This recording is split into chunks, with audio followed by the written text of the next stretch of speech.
Hello everyone. आप सभी का स्वागत है हमारे यूट्यूब चैनल में।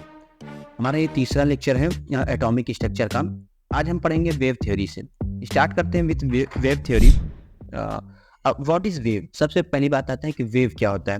तो वेव को अगर क्वेश्चन आ गया define wave, a wave is a defined as the periodic disturbance in space और in a medium that involve elastic displacement of material और periodic change in some physical quantities such as temperature, pressure, volume. Thus wave motion represent the propagation. Wave motion क्या represent करता है हमें? Simple क्या है? Propagation of a periodic disturbance carrying energy. The wave travel at right angle to the vibration motion of the object. ये line बहुत important है। क्या जो वेव होती है वो हमेशा 90 डिग्री पे चलती है। जैसे अगर हम कहें कि प्रोपोगेशन मीडियम में, जैसे हम कहें कि जो वेव होती है वो right angle to the vibrate motion of the object, जहां से वाइब्रेट होती है वो किस मीडियम, वो 90 डिग्री पे ही चलती है wave. When an object move up and down और vibrate continuously, energy in the form of wave is transmitted by vibrating object to distance place. For example, जैसे एक हम स्टोन को, when a stone is thrown in still water, कोई रुके हुए पानी में हम एक डालते हैं like as in pond, तालाब में, a disturbance is produced at a place where the stone is strike in the water. disturbance एक होता है लेकिन उसका इफेक्ट क्या होता है, बहुत दूर तक होता है। जैसे अगर मान लेते हैं यहाँ पे अगर हम स्टोन को रिप्रेजेंट करें ये, इसका ऐसे हमको डिस्टर्बेंस होता है, तो वेव भी उसी तरह 90 डिग्री पे वेव की फॉर्म ट्रेवल करती है। Next, the disturbance advance outward in the same form the reach edge of the pond, such disturbance is called mechanical wave. इसे क्या बोलते हैं? Mechanical wave. The mechanical wave transmit only in material medium. याद रखना, जो mechanical wave हो उसको medium की जरूरत पड़ती है। Besides the mechanical wave, there are a wave which do not require any medium for the transmission. The wave are called electromagnetic wave. कभी कभी सिंपल डिफरेंस पूछा जाएगा कि मैकेनिकल वेव और इलेक्ट्रोमैग्नेटिक वेव में अंतर क्या है। तो जो मैकेनिकल वेव हो उसको मीडियम की जरूरत पड़ती है, जबकि इलेक्ट्रोमैग्नेटिक वेव में मीडियम की जरूरत नहीं पड़ती। तो ये इंपॉर्टेंट हो जाता है, यहाँ पे क्वेश्चन आ सकता है what is the difference between mechanical wave and electromagnetic wave. Wave का कुछ कैरेक्टरिस्टिक्स हम देख लेते हैं जो आगे हमको न्यूमेरिकल सॉल्व करने में इजी होगा। तो जैसे वेव लेंथ, नाम से क्या पता चल रहा है? Wave length. एक मिनट के लिए अगर हम कहें वेव हटा के अगर हम लेंथ की बात करें तो लेंथ की एसआई यूनिट क्या होती है? मीटर, या डिस्टेंस नापने में काम आता है। तो वेव की लेंथ मतलब वेव का डिस्टेंस, तो बोलते हैं it is defined as the distance between two nearest crest और नियरेस्ट टर्फ। इसका मतलब इस फिगर में आप देख रहे हैं ऊपर वेव का, हमने बताया वेव हमेशा 90 डिग्री पे प्रोपोगेट करता है। तो ऊपर जब वेव ऊपर होगी तो उसे हम क्या बोलेंगे? उसका नाम देंगे क्रेस्ट, और नीचे वाले का हम नाम क्या देंगे? इसका नाम क्या देंगे? टर्फ। तो distance between two nearest crest या हम कहें नियरेस्ट टर्फ के बीच को हम क्या बोलेंगे? लेमडा। वेवलेंथ को किससे दिखाएंगे? लेमडा से वेवलेंथ। इसको मेजर किस में करते हैं? एंगस्ट्रॉम छोटी यूनिट में नापा जाता है, या पिकोमीटर, नैनोमीटर और सेंटीमीटर में नापा जाता है। याद रखना है, कुछ यूनिट्स हमको याद रखने होते हैं बच्चों। 1 angstrom is equal to 10⁻10 metre, 1 picometre is equal to 10⁻12, और इसी तरह 1 nanometre is equal to 10⁻9 metre, और हमको पता है 1 centimetre is equal to 10⁻2 metre. इतनी चीज आपको याद रखना है। फ्रीक्वेंसी क्या होता है? फ्रीक्वेंसी को न्यू से दिखाते हैं, इस साइन को क्या बोलते हैं? N U, nu. क्या बोलते हैं? Nu. Frequency of a wave is defined as the number of wave which passes through a point in a second. मान लेते हैं वेव है, क्या है बच्चों? ये वेव है। मान लेते हैं वेव ऐसे ट्रेवल करें, हम कहें कि एक पॉइंट, मान लेते हैं इस पॉइंट पे, मान लेते हैं पॉइंट ए है, हम कहें कि इस पॉइंट्स पे कितनी नंबर ऑफ वेव एक सेकंड में कितनी वेव ट्रांसफर हो जा रही है किसी एक पॉइंट पे। फिर से किसी एक पॉइंट पे कितनी वेव एक सेकंड में पास हो रही है, फ्रीक्वेंसी है। फिर से कितनी वेव किसी एक पॉइंट पे एक सेकंड में पास हो जा रही है, उसे बोलेंगे फ्रीक्वेंसी। सिंपल सी बात। इन 1 second it is measured in term of hertz और सेकंड इनवर्स, या हम कहेंगे साइकिल पर सेकंड। या साई यूनिट की बात करें तो इसका हर्ट्ज होता है। तो what is the unit of the frequency? तो आप लोग बताएंगे हर्ट्ज। टाइम पीरियड्स की बात करते हैं।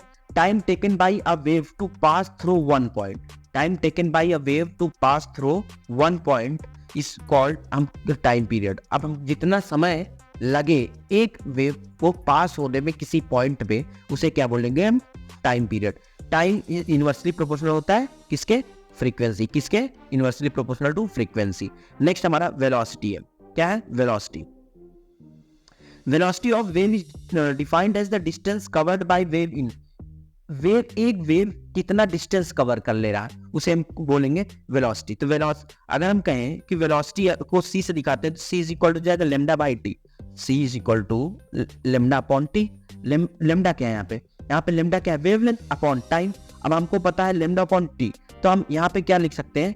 लेमडा अपॉन टी को हम लिख सकते हैं फ्रीक्वेंसी, लेमडा इंटू फ्रीक्वेंसी भी लिख सकते हैं, इंटू में फ्रीक्वेंसी। क्यों? 1/t क्या होता है? फ्रीक्वेंसी। ये आप लोग प्लीज नोट करिए, फॉर्मूला बहुत इंपॉर्टेंट है। क्या? सी बराबर लेमडा बाई टी, या हम कहें कि lambda into V nu. Since C is constant for EM wave, frequency is inversely proportional to lambda. हमें पता है फ्रीक्वेंसी जो होती है इनवर्सली अगर लेमडा ज्यादा होगा तो फ्रीक्वेंसी कम हो जाएगा। वेव नंबर न्यू बार से दिखाते हैं इसको, न्यू बार इसको बोलते हैं। क्या बोलते हैं इसको? न्यू बार। वेव नंबर क्या होता है? It is defined as the number of wave per unit length. It is generated by wave number. It is expressed in centimetre inverse. It is measure in term of centimetre या metre inverse में measure किया जाता है।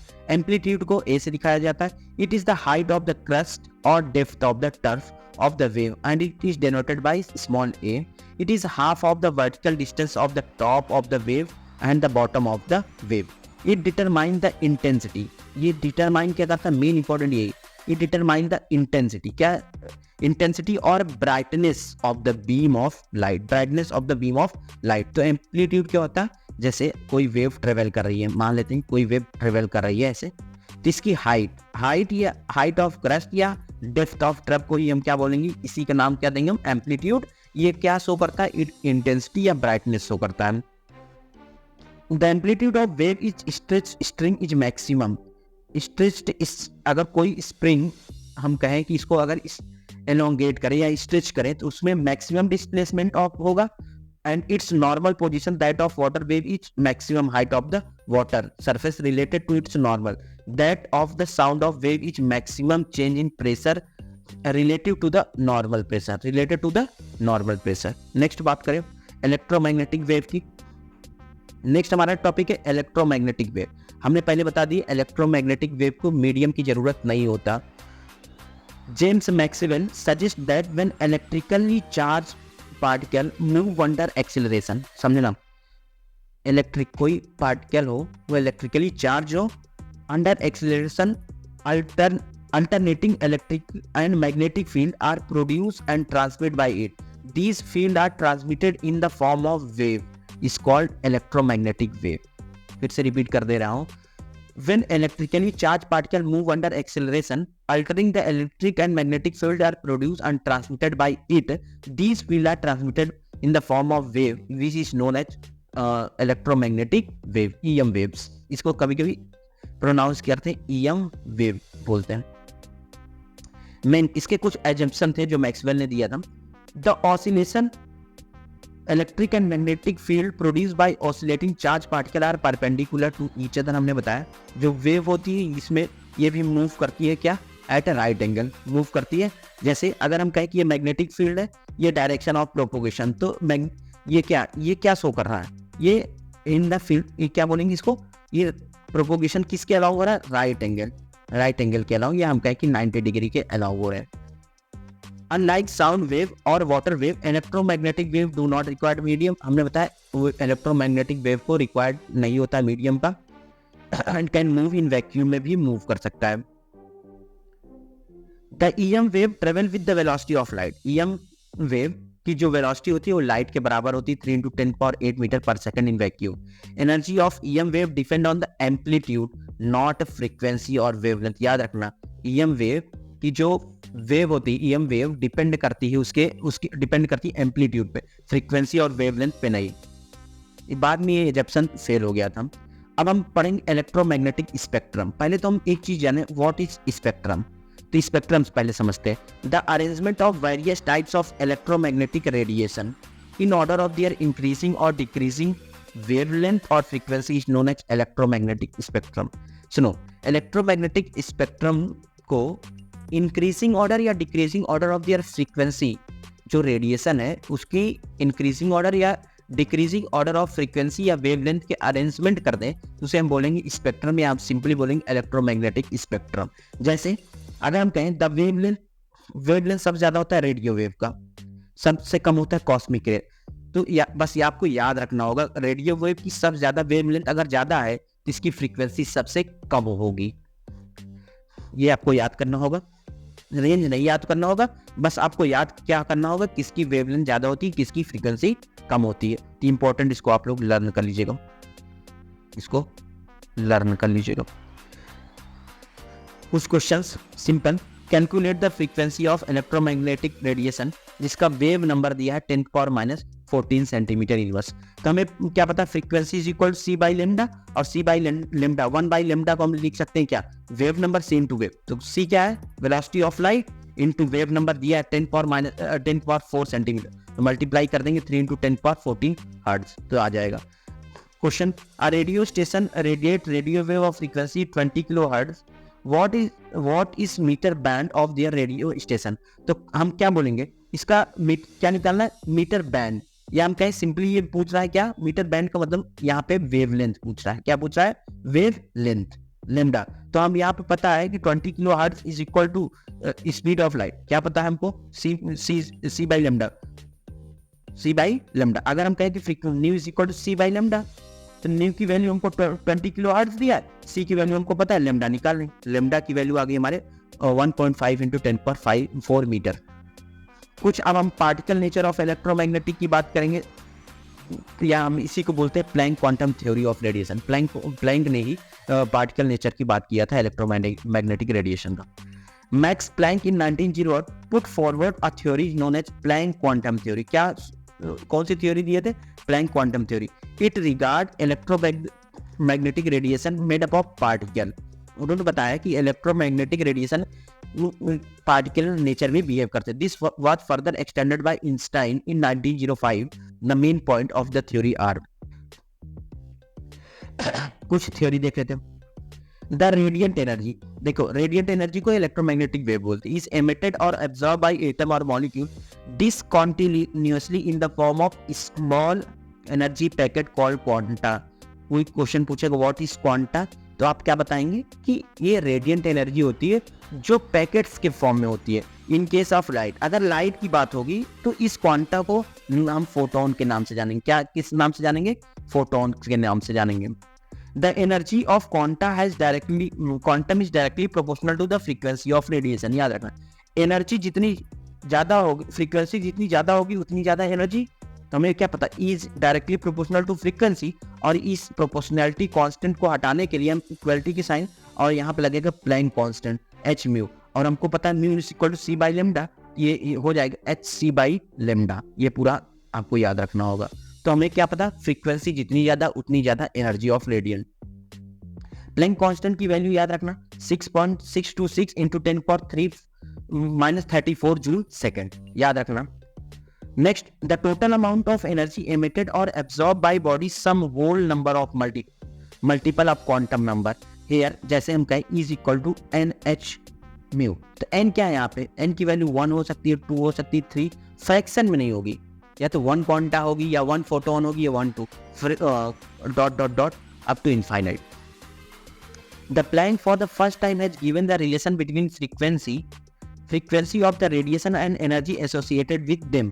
Cosmic ray, gamma ray and X-ray are high energy radiants since they have very high frequency. Question आता है यहीं पे कि ये बताओ कॉस्मिक रे और गामा रे और एक्सरे इसकी एनर्जी बहुत ज़्यादा होती है। रीज़न क्या बताओगे, इनकी जो फ्रीक्वेंसी होती है, इनकी फ्रीक्वेंसी बहुत ज़्यादा होती है इस वजह से। At the same time microwave, radio wave with small frequency are regarded low energy. Simple सी बात है, एनर्जी अगर डायरेक्टली प्रोपोर्शनल है फ्रीक्वेंसी के तो कंफर्म है कि एनर्जी यूनिवर्सली प्रोपोर्शनल होगा 1 अपॉन किसके, 1 अपॉन लेमडा के। बस इतनी बात याद रखना है।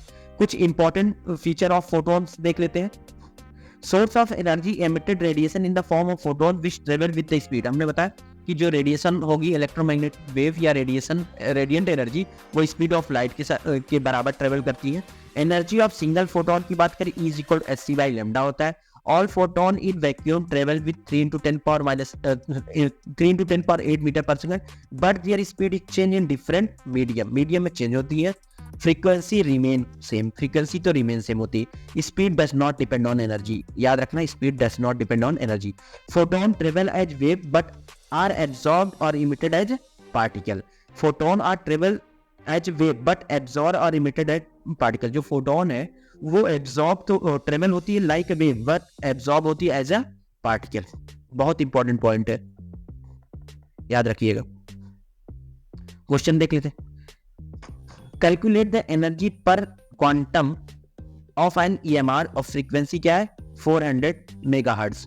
तो E इज इक्वल टू क्या हो जाएगा, हमें क्या पता है, E is equal to H C by lambda. तो ये क्या है H की वैल्यू और ये क्या दिया है हमारी 4 into 10 ये एनर्जी की वैल्यू इज इक्वल फ्रीक्वेंसी की वैल्यू. तो फ्रीक्वेंसी अगर हम कहें एनर्जी एनर्जी की वैल्यू करें is equal to H C by lambda, या हम कहें कि H mu, H into mu कर देंगे तो एनर्जी की वैल्यू यहाँ से निकल जा रही. Second, calculate the energy per quanta of an EMR of wavelength इस बार दिया है. तो हमें क्या पता is equal to N H C by lambda. N की वैल्यू क्या लेना है, या एन की वैल्यू 1, एच की वैल्यू 6.6 इंटू 10 पावर माइनस 34 और सी की वैल्यू 3 इंटू 10 पावर 8 और लेमडा की वैल्यू दिया है यहाँ पे ये नैनोमीटर में. तो नैनोमीटर हमें पता है कि 1 nanometre is equal to 10 power minus 9 metre. तो यहाँ से वैल्यू आ जाएगी 3 into 10 power minus 19 joule per quanta. Next, calculate the wavelength in angstrom में निकालना है. 3.1 इलेक्ट्रॉन वोल्ट पर क्वांटा की वैल्यू दिया. तो हम यही फिर फार्मूला वही E is equal H C by lambda. तो E इस बार इलेक्ट्रॉन वोल्ट में है, इंटू 1.6 इंटू 10 पावर माइनस 19 करेंगे, यहाँ लेमडा की वैल्यू निकालेंगे तो ये हमारी वैल्यू आ जाएगी 1240 अपॉन लेमडा इन नैनोमीटर में आएगा.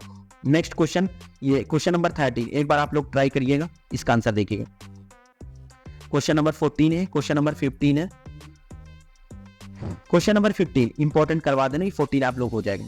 The wavelength of the microwave radiation जिसकी वैल्यू दिया है 0.08 metre. How many mole of photon is needed to increase the temperature of 400 gram of water from 25 degree Celsius to 45 degree Celsius assuming 25% of efficiency. बहुत important question है, very very important question. समझना क्या है, हमें क्या पता है E is equal to formula simple NHC by lambda. अगर उसमें हम मल्टीप्लाई बाई परसेंटेज कर देंगे, 25% है तो 25 बाई 100. तो यहाँ हमको वैल्यू आ जाएगी किसके बराबर होगा, MS इंटू में डेल्टा टी. स्पेस एस क्या है यहाँ पे स्पेसिफिक हीट कैपेसिटी, एम क्या है मास, टी क्या है टाइम. एस क्या है specific heat capacity, specific heat, N क्या है मास, एम क्या है मास, टी क्या है टाइम. तो यहाँ पे हमको नंबर ऑफ मोल्स निकालना है. एन इसका मल्टीप्लाई इसमें कर देंगे, इसकी वैल्यू हमारे आ जाएगी इसके बराबर 400 इंटू 4.2. और हमको number of moles of photon, अगर हम नंबर ऑफ मोल्स अगर निकालना है तो एन अपॉन एन है. एन क्या है, एन अपॉन एन है. एन क्या है number of particle, number of particle हमको यहाँ से मिल गया और एवोगैड्रो की वैल्यू हमको पता ही है, रख देंगे तो यहाँ से हमको नंबर ऑफ मोल्स निकल जाएगा. नेक्स्ट क्वेश्चन, आप बहुत इंपॉर्टेंट क्वेश्चन है, आप लोग कर लीजिएगा. किस क्वेश्चन नंबर 17 आप ट्राई करिएगा. क्वेश्चन नंबर 18 अब तो क्वेश्चन नंबर 18 तक आपको करना है. नेक्स्ट हमारा है photo electric effect. Next topic हमारा है photo electric effect. Hertz in 1887 observed that when a light of certain frequency strike the surface of metal, electrons are ejected in the form of metal. This phenomena is photoelectric effect. क्या हुआ, जब एक light कुछ specific frequency से metal पे radiate या strike करती है तो उसमें क्या निकलता है, इलेक्ट्रॉन इजेक्ट होता है. उस फिनोमिना को बोला गया फोटो इलेक्ट्रिक इफेक्ट. क्या बोला गया, photo electric effect. And the ejected electron को बोलेंगे फोटो इलेक्ट्रॉन. क्या बोलेंगे, जो इलेक्ट्रॉन निकला उसको बोलेंगे photo electron. A few metals which are having low ionization energy like cesium show this effect under the action of visible light, but many more show it under the action of more energetic ultraviolet. अच्छा, caesium जल्दी नहीं देता, reason क्या है कि लो radiation इसमें होता है। ये एक विज़ुअल लाइट इसको ज़रूरत पड़ती है इसमें फोटो इलेक्ट्रॉन निकालने के लिए। नेक्स्ट है एक्सपेरिमेंटल। अच्छा, कुछ थ्योरी है, देखते हैं। Electron comes out as soon as the light strike the metal surface, there is no time lag between two event. जैसे ही स्ट्राइक होगी फ्रीक्वेंसी उस मेटल पे, इलेक्ट्रॉन वैसे ही इजेक्ट होना शुरू करेंगे। The light of any frequency will not be able to cause ejection of electron for the metal. कोई फ्रीक्वेंसी इसको इजेक्ट नहीं कर सकती, कुछ स्पेसिफिक फ्रीक्वेंसी चाहिए। उस फ्रीक्वेंसी के there is minimum frequency called threshold, या इसी को बोले क्रिटिकल फ्रीक्वेंसी। तो क्वेश्चन आएगा थ्रेशोल्ड फ्रीक्वेंसी क्या है, तो आप बताना minimum frequency are required to eject a electron from the metal which can be just cause ejection. This frequency vary with nature of metal. अच्छा, हर मेटल के लिए अलग अलग ही थ्रेशोल्ड फ्रीक्वेंसी हो सकती है। The higher frequency of the light is more energy and photo electric blue light result is a faster